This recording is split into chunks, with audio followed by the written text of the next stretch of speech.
If you've ever felt like your paintings lack mood, I bet you're also struggling to paint white surfaces. But here's the secret.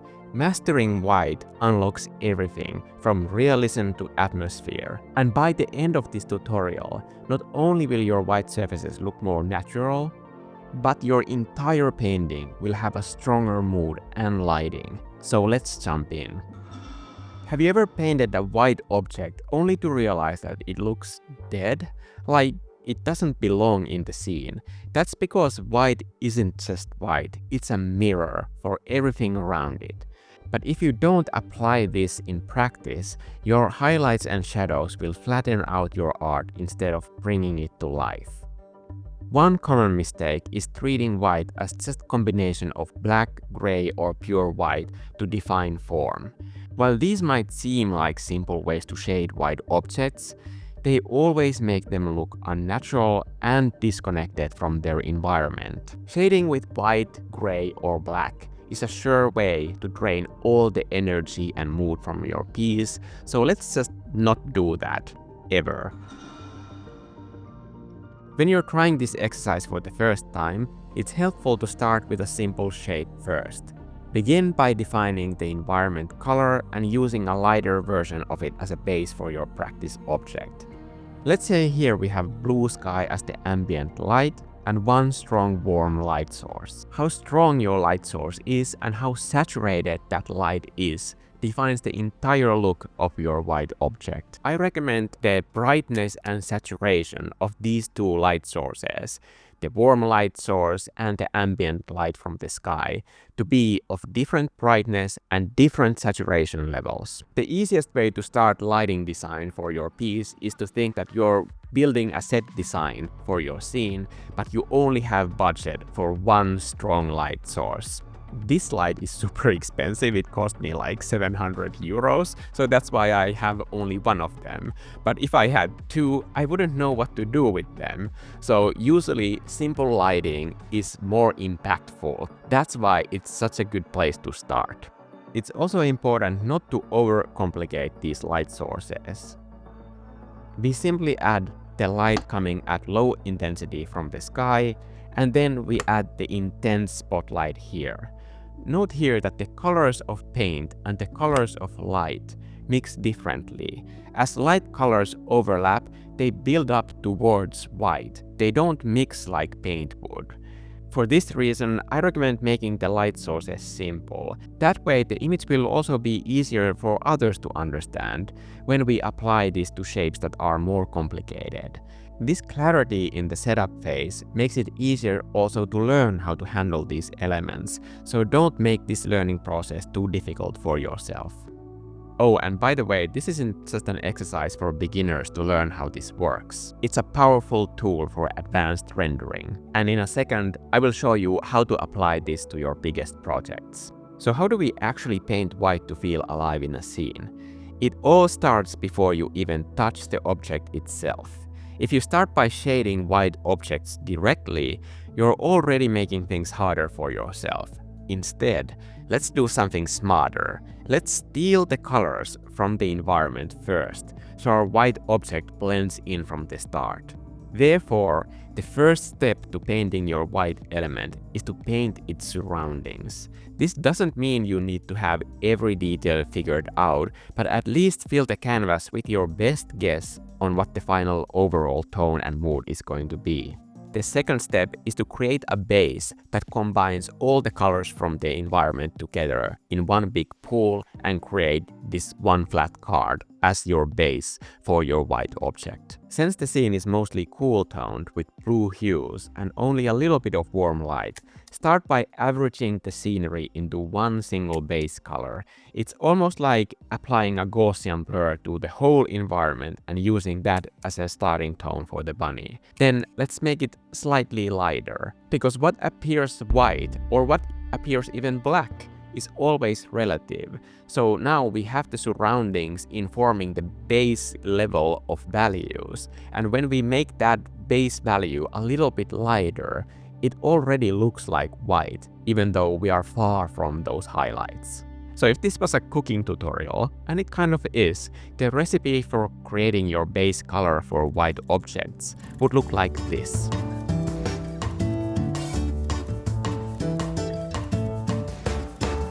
This way the bunny already feels like it's part of the scene before we add any details. Now let's define form with light. The key thing to understand is that the saturation of the light source determines the saturation of the white surface. Unlike every other color, white itself doesn't modify saturation, it reflects it in its purest form. So if the light source is highly saturated, the bunny's highlights will also be very saturated. If the light is desaturated, the white will appear desaturated as well. This is crucial for making lighting feel realistic. You can also use these properties as composition tools, as the viewer's eye is naturally drawn towards lighter and more saturated areas in your painting. So to make any of this work, when you start painting light, you have to choose what is the hue of your light source. Even if it's a slightly tinted hue, there will always be a slight hue to your light source. It's never just white. So this is an artistic choice for you to determine, because warm light and cool light, they give different moods to your image, so use that choice wisely. Since our scene has only this one light source of warm light, I apply it selectively to areas where that light hits, creating subtle warmth with the brightest spots while keeping the rest of the form cool. I also use this same warm light in the environment, but there's a clever hack for detail that is happening in this environment right now, and I will highlight that later as well. When building your highlights towards the brightest spots, avoid this corner right here, because to communicate the saturation and the hue of the light source, we are always going to need a little bit movement from that corner area where it's totally white, because then we kill the saturation and then we kill the mood. So have a small distance from that end corner so that you can add a little bit of saturation there. To communicate the saturation of the light, we can't blow out our exposure, as that will also drain the saturation from this end. Even the light area on the bunny here is sectioned in two areas. The warm light is one, and then we have this sharp rim light that we can use to explain texture, like this warm and fuzzy bunny surface here. To ensure that this little guy blends into its surroundings, we need to do two things. First, we must bring the cool light from the sky to the shadows, but also light bouncing off nearby surfaces. That intense warm light that hits the ground here gets even more of that saturated light bouncing on the lower area of this bunny. This is because the gravel here is very close to the same hue that the light source itself is, so they don't cancel each other out. They just keep that intense saturation in the light. And here we have this soft gradient bouncing this yellow light from the ground.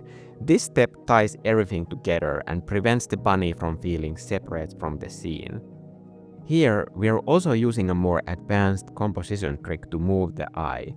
Since the subject is covering a large vertical area, we now have movement in the way that the light side switches from warm yellows to salmon tones up here. This makes the eye travel more than just applying the exact same hue on the entire side of that large subject. By the way, after the live stream was over where I was painting this bunny, the first comment that I got was that this is one massive bunny, and honestly, that's a valid criticism.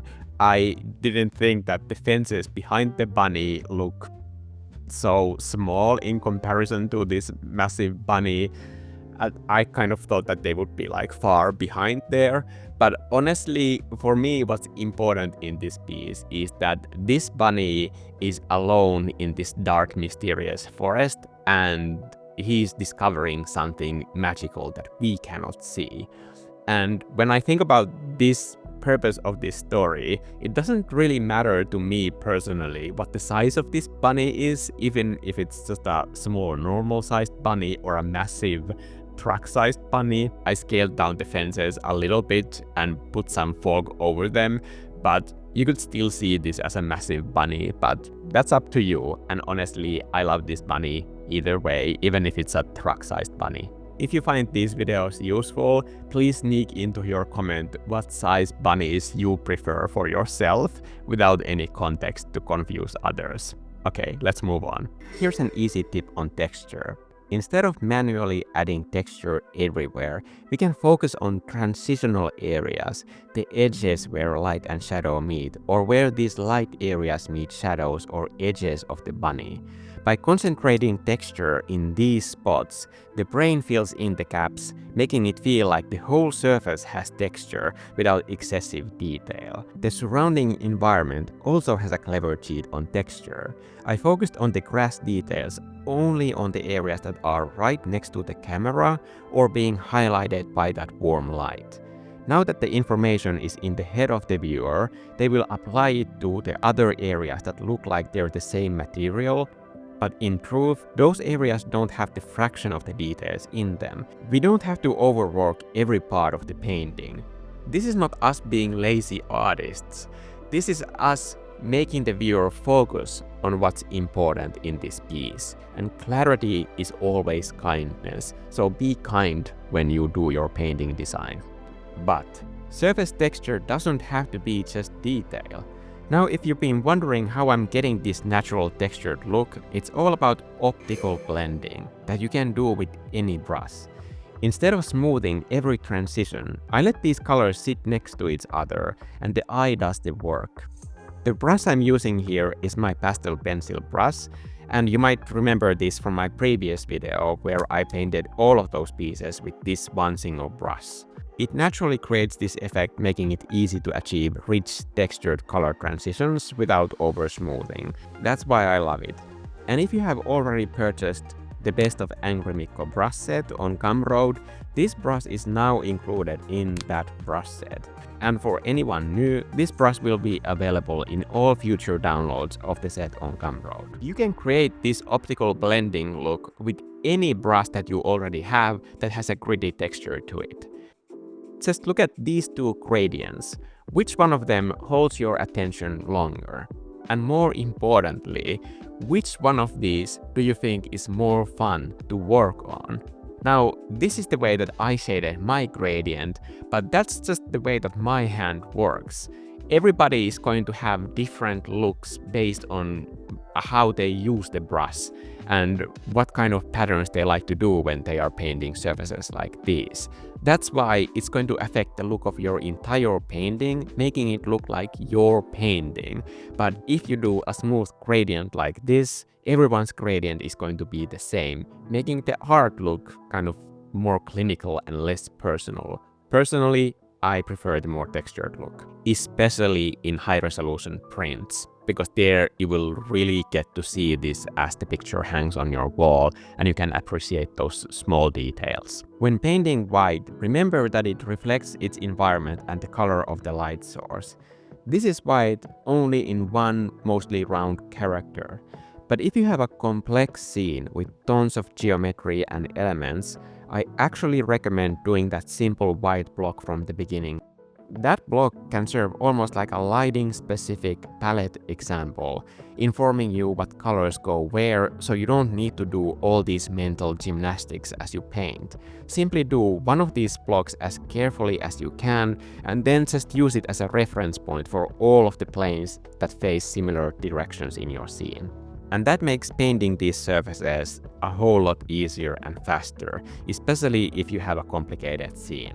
So painting white is never just about painting white. It's about understanding light, color, and atmosphere. And now that you know how to control these, every surface in your paintings is going to look more cohesive. They are going to look like they are from that one world that you are creating. And hey, if you want even more ways to master color, I recommend checking out this video, because it also has free palette downloads that you can use in your next project. I'm Mikko, and I guess I like big bunnies. See you in the next one. Bye!